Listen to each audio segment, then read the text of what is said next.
Hey Exiles, finally I have a red map update for the Artillery Ballista build. It's working pretty damn well on a budget of 5 to 7 divines depending on the time of the league. And as you will see, you can blast through tier 16s pretty recklessly. If you missed my previous updates, you can check them out. I broke down league start and the yellow map's progression up to level 80, if that's all you need for the free MTX. Right now I'm level 93, didn't have much time to play during the event, but leveling was enjoyable. The build is pretty tanky and the playstyle is laid back and very forgiving. I will go over the good and the bad real quick, then we'll check out items and gem setup. So the good stuff. The build feels like a budget headhunter. You are constantly juiced up from the shrine buffs. You can push this further by using idols that increase shrine duration and effectiveness. In my footage, I got 200 increased duration and almost 50% effectiveness, and that's with a very minimal effort. You could double that easily. But I just hate trading for idols, so I just rolled with what I had. If you want to go all in, you can use scarabs with additional big shrines, and the idol that adds extra shrine effect for each one.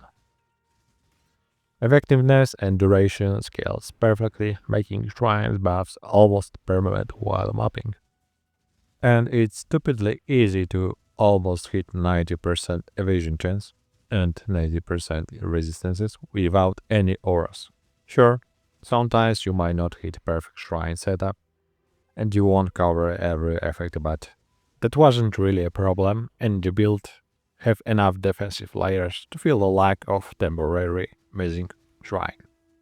My effective HP jumps from 6k to 12k depending on the shrine buffs. Most of the time, I feel strike up unkillable. I just drop ballistas and move on and loot stuff.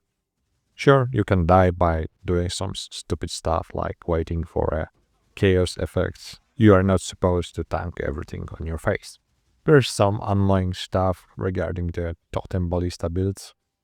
So the first one is visual clarity is an ass. Sometimes you can see shit. And sometimes that shit is a chaos damage, so that might be a problem. But 3k HP should give you enough time to dash away. There's only one map modifier to avoid. Reflect elemental damage. You won't die, but your ballistas will die, like a lot. You can spam them back down, but it's annoying as hell and makes fights unnecessarily long. Sometimes there might be an issue with totem survivability, but once you get enough damage and level 22 ballista, that shouldn't be an issue. But there are some cases where monsters use shotgun type of projectiles that can burst down your totems, so beware of that. And that's really rare case. No region maps could be a problem, but you can reduce ballista mana cost to 0. If not, you can just swap in a mana flask and turn off Herald or one of the aura that you're using currently. You might say the damage isn't insane. Well, it's a 5 divine budget build, so I don't expect to melt the bosses. I think the real issue is that the idols don't work on unique maps or pinnacle bosses, so the boost from the shrines is not noticeable as in the maps. And there is limited gem space, but it's manageable with unset rings. So let's talk about the items really quick. The biggest upgrades, aside from a triple elemental bow, are the glows, abhorrent interrogation. These almost double your damage, but don't trust POB numbers too much, since you won't always get full stacks before killing stuff. For the armor, for the most of the times I was running with a restless ward. The next major upgrade is necrotic armor with very high evasion and energy shield. The problem is very high intelligence requirement, so go for it once you got it covered with an amulet, which is also a bit tricky on the budget, but for 40 chaos, I managed to get one with +1 to 4 skills. It's because a level 22 ballista spawns one more extra ballista, which is huge for pinnacle bosses. But if you are just starting raid maps, don't stress over it.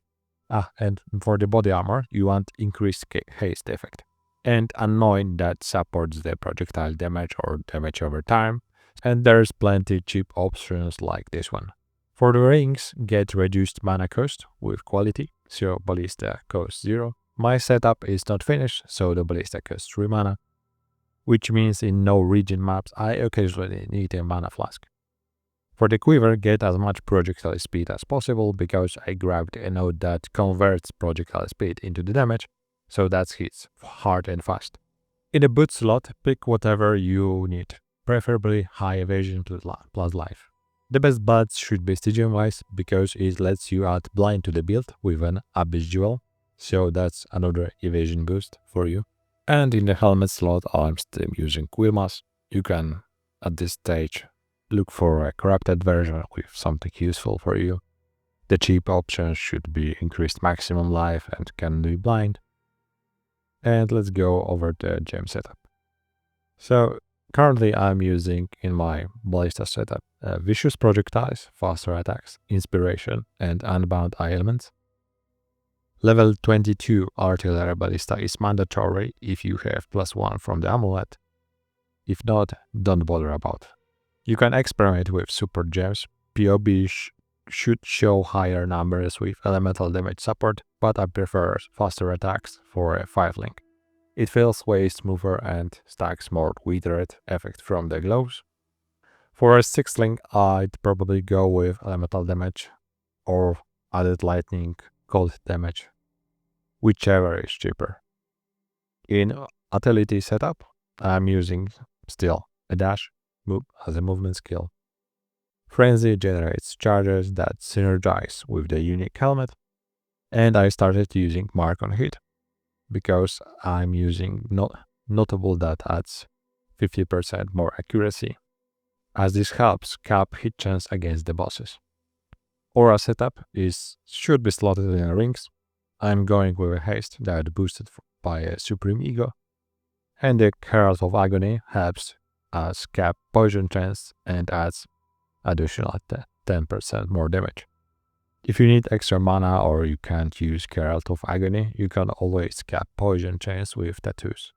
So the setup is pretty straightforward, but honestly I think idols are killing this event for me, and I'll probably wait for PoE 2 updates now. Anyway, I hope you enjoyed the build and that it helped you grab every MTX with no problems. The POB with the passive tree and all the previous info should be updated in the description. There will be few different loadouts for the items, sets, and full passive tree progression. And I'm leaving you with a Deathless Syndicate boss skill, as I want to test some stuff regarding YouTube. So that's all for now. See ya.